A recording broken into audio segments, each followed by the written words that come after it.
Today's topic is Doxygen. Doxygen is a tool for automatic documentation generation based on commented code. We're going to provide you a quick intro today. Documenting code is very important. There are several reasons why code can be very hard to understand, i.e. to analyze or reverse engineer if no help is given to you. Such reverse engineering or analysis may be needed if the code needs to be updated, it needs to be corrected, or if you want to actually reuse some parts of it and want to understand why it was written the way it was. Most people don't even recognize their own code after just a few weeks. Well, this definitely applies to me. I have written code, I come back a few weeks later, and the code looks as if I wasn't even writing it. So the point is, the documentation will make it easier for you to come back to the code after a while. It also makes sharing work with others much easier, and large collaborations really cannot exist without documenting code. So, how do we start? Well, first of all, code should be commented, period. And it should be sufficiently commented. I usually like to comment every 3 lines of code if I want to reuse that code anytime soon. I want to make sure that all the variables are commented so I know what they do, how they are handled, why they are the type that they are defined as, etc.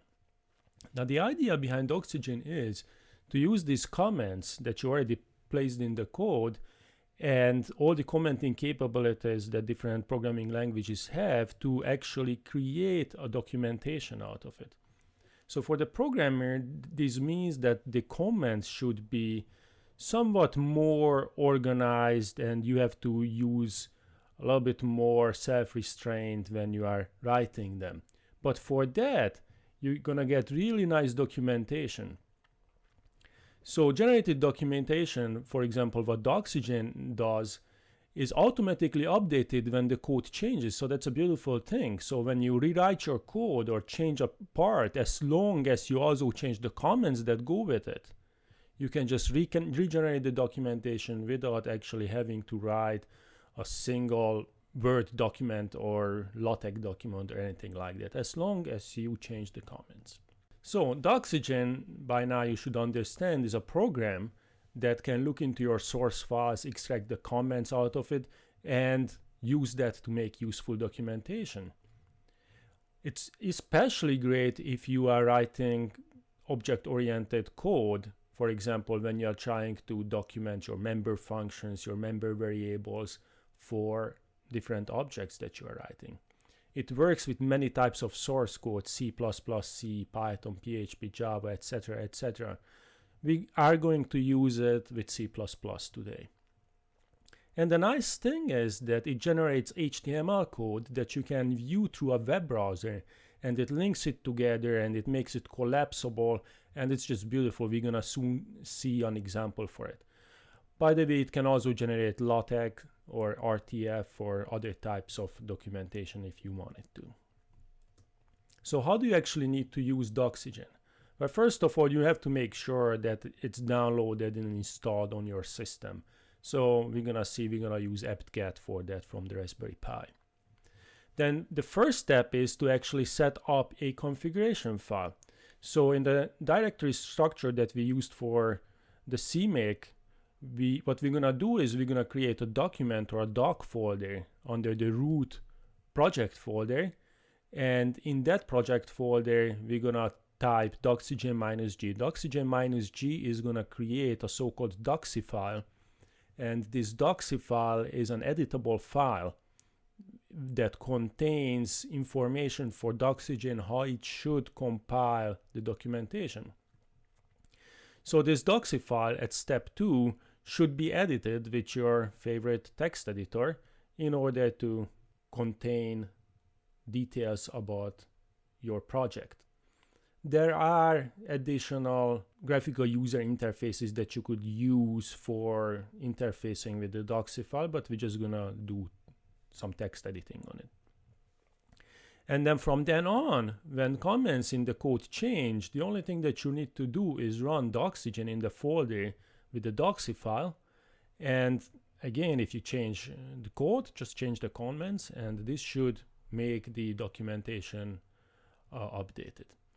Meanwhile, don't forget to comment your code Doxygen style. So what's inside the Doxygen config file, in the doxy file? It's really human readable, and it's nicely commented by the people who have written Doxygen. Some of the important fields, and we're going to edit this later, are the input, with which you can actually designate which folders of yours contain source files. The file patterns, with which you can tell Doxygen what type of files it should be documenting. The extract all field, you can tell Doxygen to actually generate code for functions and variables that you haven't commented, and this can be useful just to see structure and to see what's left to do. It can generate HTML, by default this is enabled. It can generate LaTeX, by default this is also enabled, so we're gonna disable it. And obviously you can name your project in one of these fields. We're gonna see all of this in just a little bit. So Doxygen requires you to comment your code in a special style. You are used for multi-line and single-line comments by now when you are programming C++. If you place your comments before the function and the variables that you are trying to comment, that you are trying to leave documentation on, then use the /*, and then with a /*, or the /*bang, and again end it with a /* for multi-line comments, or if you want to add single-line comments, // or /*bang will work. Now, if you want to place your comments after functions or variables, usually we do this after variables, then we need an additional relationship sign that kind of says, look for the function in front of the comment, just like this slide depicts. With Doxygen, you can actually place Doxygen comments inside the comments. So when Doxygen is looking through your files, it's going to look inside your comments, and it's going to look for anything that is preceded with an @ or a / sign, and take these as comments. So some of the most useful comments are /author, or rather \author, \version, \param, \details, and so on. We're gonna use a lot of this. For a more thorough list, I'm having a web page here, and you can go there and you can check out what additional comments Doxygen can take. Doxygen is a really useful tool. There are indeed many thousands of people who are using it. And there are plenty of resources out there on the different ways you can use Doxygen. Don't be afraid to research them. Right now we're gonna go to this link here, and we're gonna see some examples of Doxygen being used in large software projects. So here we can see a few examples of Doxygen being used in large projects. Let me click on the visualization toolkit VTK, and this is already a page that was generated by Doxygen. It actually says that, and then you can look at all the different modules, the namespaces, the classes, the files that were created in this project. So let me click on files, and then here are different files, and then it shows you can draw little figures with it, shows you the different functions, header files, the structure of how these header files are inherited, what kind of classes that are inside, what's the class relationship, what type of member functions there are, static, public, protected, etc., etc. So I recommend that you look at this to see what's possible with Doxygen. We're not gonna do anything this elaborate, but we're gonna look at the very basics of using Doxygen. So with that, let's fire up the Pi and let's see some examples on how to use Doxygen. So here we are on the Pi. The first thing that we want to make sure is that we have Doxygen on our system. So we're gonna do a sudo apt-get update. So after that's done, we're gonna download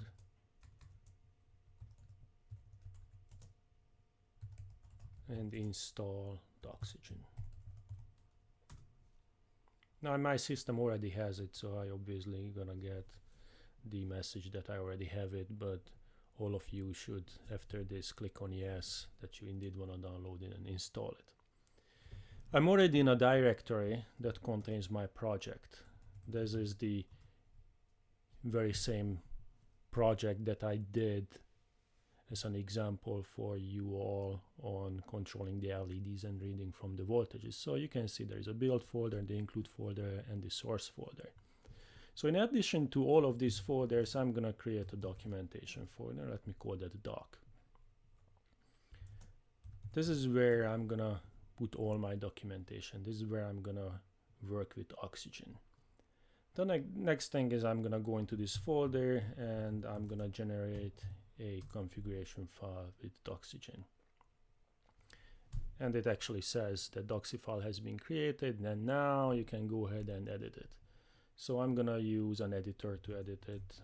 I like to use Emacs. You guys can use gedit or whatever you are using. So here is our Doxy file in our editor, and we're gonna look at all those important fields that I pointed out in the PowerPoint. So the first one is the input tag. It says the input tag is used to specify files and directories that contain your source files. So I'm gonna enter input equals /src. That's one of my directories, and it needs to be space separated, and the other directory was /include. Now the next thing is I'm gonna restrict Doxygen to look at only some of the files that are contained in these directories, and that was the file patterns. Here we go. And again, you can read up on what this does, but essentially what I want to do is I only want Doxygen to look at my C++ and my header files. The next thing I'm gonna do is I'm gonna find that extract all field. Extract all. And by default it says no. I'm gonna turn this to yes, so I can see even those programmatic elements from my code that I have not commented yet. We can look at the generate HTML and make sure that it's turned on. It is turned on, and then find the generate LaTeX, and I'm gonna turn this off as I don't want to have any other type of generation right now but HTML. And finally, we're gonna name our project. So we're gonna be looking for the project name.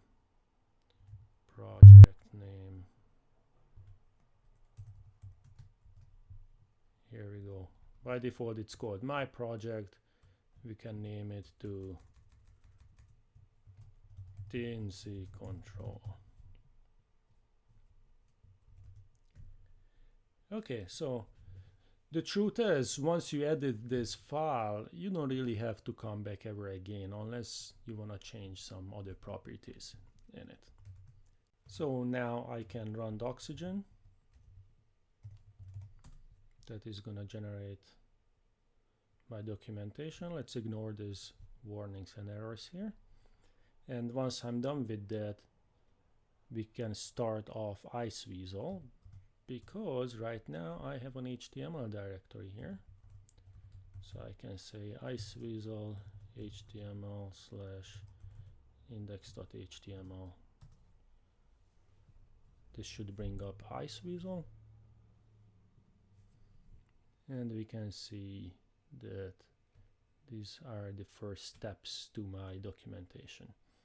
TNC control, this is the TNC control documentation. I can click on files. I can see that here's my global.h file.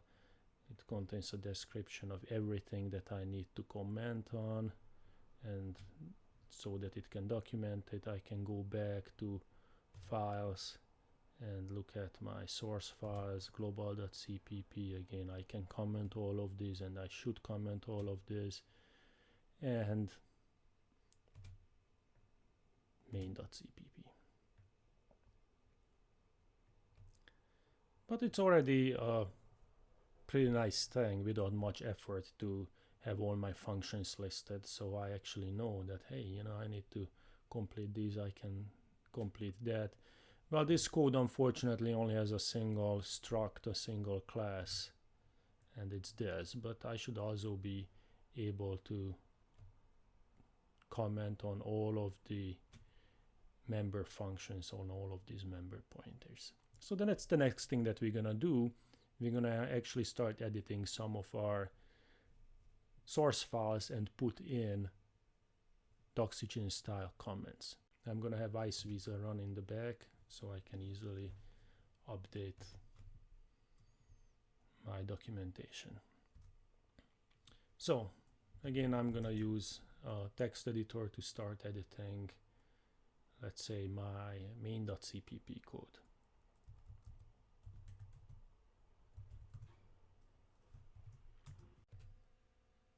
So if you wonder what the jump in the video was, it was me adjusting the font size on this editor window. So first things first, and you should always really do that, is to put an introduction to your code. And you may have seen that in Dr. McMurrow's code that he has done it. You know, what kind of license you provide this with, who the author is, etc. So if we want to do that Doxygen style, we can do it open multi-line comment, and then from then on we can say the author of this is this dude here. We can use the version directive. Let's call it version 1.0. Then we can add the date to it with the date directive.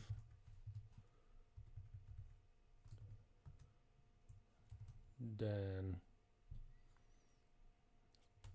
for example, we could add a bug to it if we know that there is an existing bug to this code.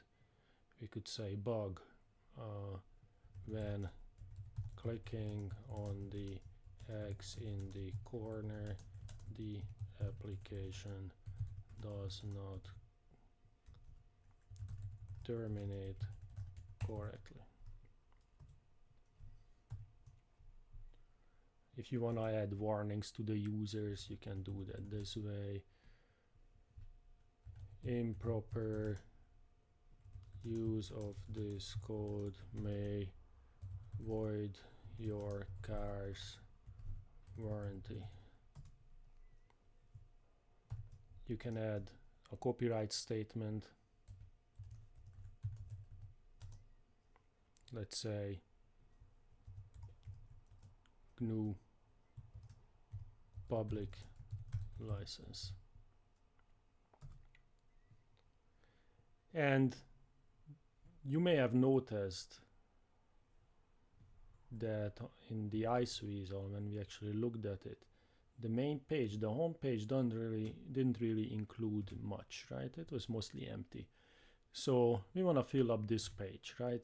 This is the first page where you want to tell users what they can expect from this code. So you can do that with the /main page directive. So /main page the TNZ LED controller, and then we can start writing like real documentation here if we want to. So for example, /section, we can name our section in order that we can reference to it later on, introduction. And then this code was developed to torture students. That's not true, but it's supposed to be funny. if you want to add one more section, let's say telling the user how to compile this code, right? Section compile sec compilation. Here I would describe how to compile this code that CMake can make. If I want to have subsections under this, I can do that as well. So I can do a slash subsection. Step 1. CMake. You can enter your how to use CMake. Then I can say subsection step 2 make. This is where I would describe how to use make.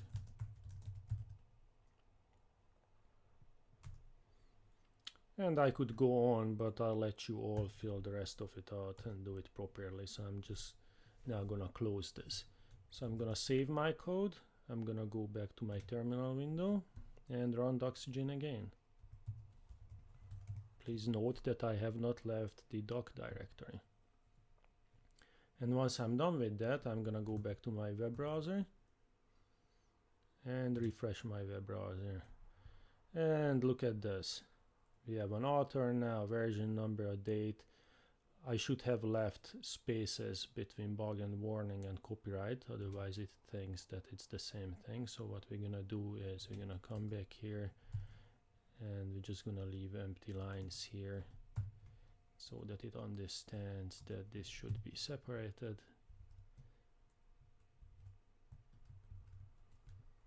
And once we are done with that, we're gonna again compile a new documentation and look at the result.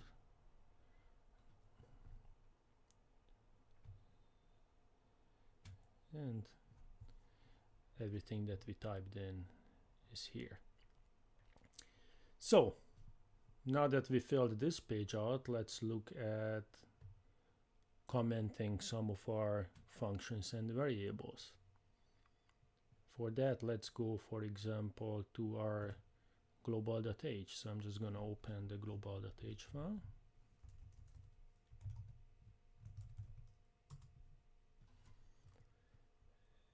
And we have all of these variables here. So this would be a time where I want to add comments after the variable, right? So for that, we would use something like this.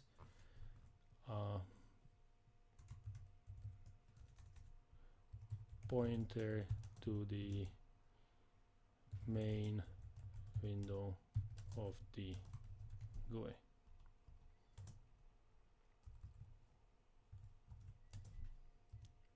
Pointer to the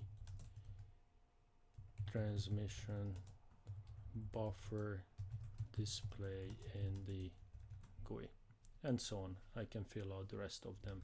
I'm again gonna save it, go back, compile it, and look at it. Actually, let me click on my classes because this is actually inside the only class that I have. Here we go. And you can see that now there's a pointer to the main window of the GUI, etc. So I just added text to that. And finally, let's document one of the functions. Let's switch back to main.cpp. We're gonna be looking for a function here, for example, the obtain GUI widgets function. So I'm gonna remove this comment and start it off the proper way. That would be bang, and then I can give a brief description. So brief, what is this used for? This function connects the widget pointers to the Glade widgets. and then a little bit more detailed description can follow now. Well, actually, let's tell the user what these parameters are. Well, this function only takes one parameter /param. That parameter is p builder. What is this parameter? It's the builder pointer to the, actually let's call it pointer to the builder structure. You may also not want to say this function. So in the brief, we're just gonna say connect this connects the widget pointers to the Glade widgets. If I had more parameters, I could continue with /param comments, but I'm gonna go on since this only has one, and I wanna fill in my details, and it's a nice thing to leave a space after this. So for this function to work, the widget class must have pointers for all widgets that we want to modify from the code, etc., etc. You know, I would continue writing this, but you guys don't want to listen to me, and I'd rather you write that. So again, let's compile it, save it, compile it, look at the output. This was a main.c pp, and now you guys can see that now this function of mine has a description here, and if I click on more, it actually scrolls down and it shows me what the function does, what the parameters are, and what this function actually does. So with this, your task is now to comment each and every variable that's important in your code, each and every function that you have developed or extended, the main function, the serial receive function, so that if you come back to this code maybe in a few months, maybe in a few weeks, maybe in a year, because you're going to realize I've already done something like this, that you will still remember how to use it, because you're going to have documentation for it. Good luck.